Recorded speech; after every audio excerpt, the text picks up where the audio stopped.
Hello बच्चों, तो चलिए इस प्रश्न को पढ़ते हैं।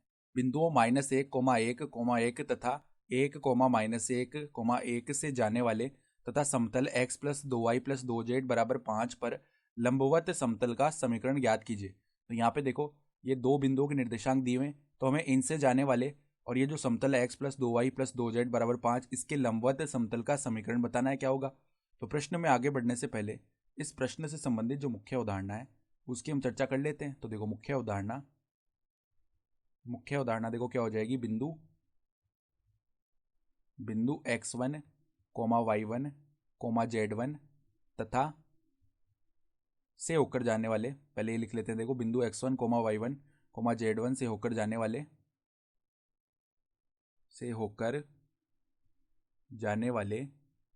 व a, b, c अभिलंब के दिक् अनुपात वाले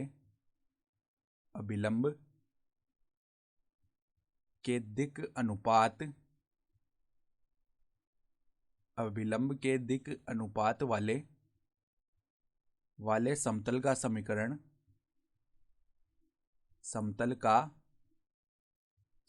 हम किस प्रकार देते हैं। देखो, इस समतल का समीकरण अगर इसको P बोल दें तो P का समीकरण क्या आएगा। a x minus x1 plus में b y minus y1 plus में c z माइनस z1 बराबर में 0। ये होता है उस समतल का समीकरण।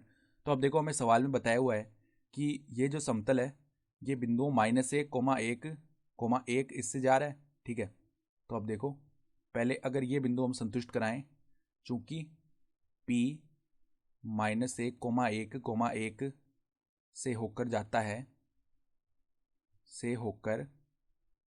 जाता है, ठीक है। तो यहाँ पर अगर हम इसका समीकरण लिखें तो क्या बन जाएगा। देखो, P a गुणा में यहाँ पर क्या बन जाएगा हमारे पास में, a गुणा में आ जाएगा पहले तो x, फिर देखो x1 का मान -1 है तो यहाँ पे +1 बनेगा। फिर देखो प्लस में b गुणा में y -1 प्लस में c गुणा में z -1 बराबर 0। तो एक बार तो ये आ गया। अब देखो, ये जो समतल है ना, ये समतल 1, -1, 1 ये एक नया समतल आ गया है। अब ये जो समतल है ये 1, -1, 1 इससे भी होकर जा रहा है। तो अगर हम वो बिंदु भी संतुष्ट करा दें, ठीक है, तो अब देखो, चूंकि यह समतल 1, -1, 1 से भी होकर जाता है, तो अगर वो बिंदु संतुष्ट करवाएंगे तो x y z की जगह हम रख सकते हैं 1, -1 और 1।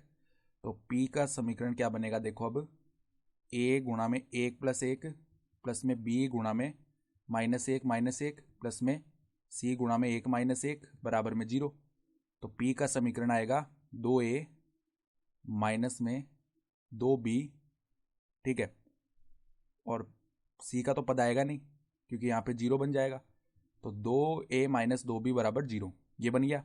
ठीक है, तो अगर c का पद लिखना भी चाहें तो गुणा में 0 लिख सकते हैं, यानी कि c गुणा 0 बराबर में 0। इसको एक बार के लिए समीकरण 1 बोल दिया है। अब अपने को a और b के मान पता नहीं है, ठीक है, वो मान निकालने पड़ेंगे। तो वो मान निकालने के लिए हमें देखो और क्या बताया सवाल में कि समतल x plus 2y plus 2z बराबर 5 पर लंबवत समतल है। यानी कि ये जो समतल आएगा ये इस समतल के लंबवत आएंगे, दोनों समतल। ठीक है, तो अगर दो समतल लंबवत है तो उनके जो दोनों अभिलंब आएंगे वो भी लंबवत होंगे। और अगर दो अभिलंब लंबवत है तो अभिलंबों का जो दिक् अनुपातों का गुणनफल है वो किसके बराबर आएगा, 0 के बराबर। ठीक है, तो देखो यहाँ पर इनके दिक् अनुपातों का जो गुणनफल है वो 0 कर देते हैं हम। चूंकि P किसके लंबवत है, x plus 2y plus 2z बराबर 5 के लंबवत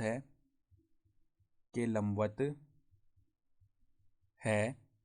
तो अगर हम इनके दिक् अनुपातों का गुणनफल 0 के बराबर करें तो देखो क्या आएगा, a प्लस में 2b प्लस में 2c बराबर में 0।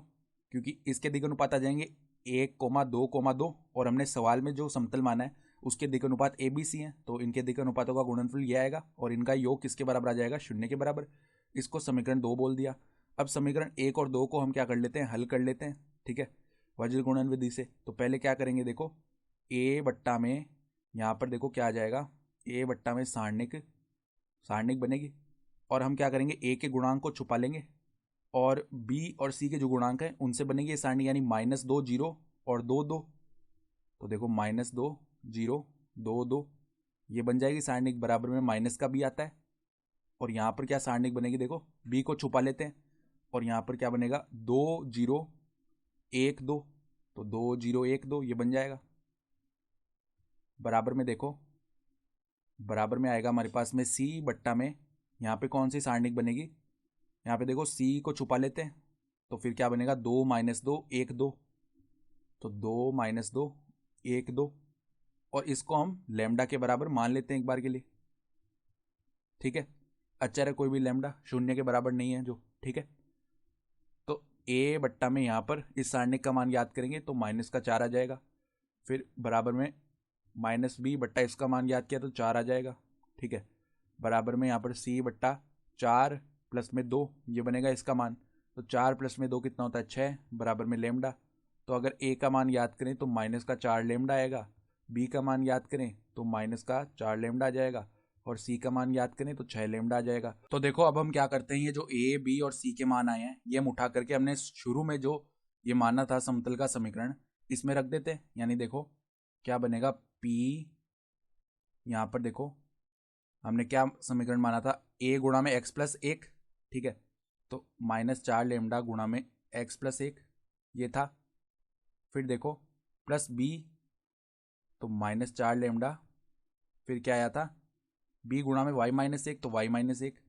फिर देखो क्या था प्लस सी गुणा z-1, तो देखो प्लस में 6 लेमडा गुणा z-1 बराबर में 0। तो इसका मान याद कर लेते हैं। तो पहले तो लैम्डा को हम उभयनिष्ठ निकाल के उस तरफ भेज देंगे, तो 0 बट्टा लेमडा 0 हो गया, यानी -4x -4 ये बनेगा।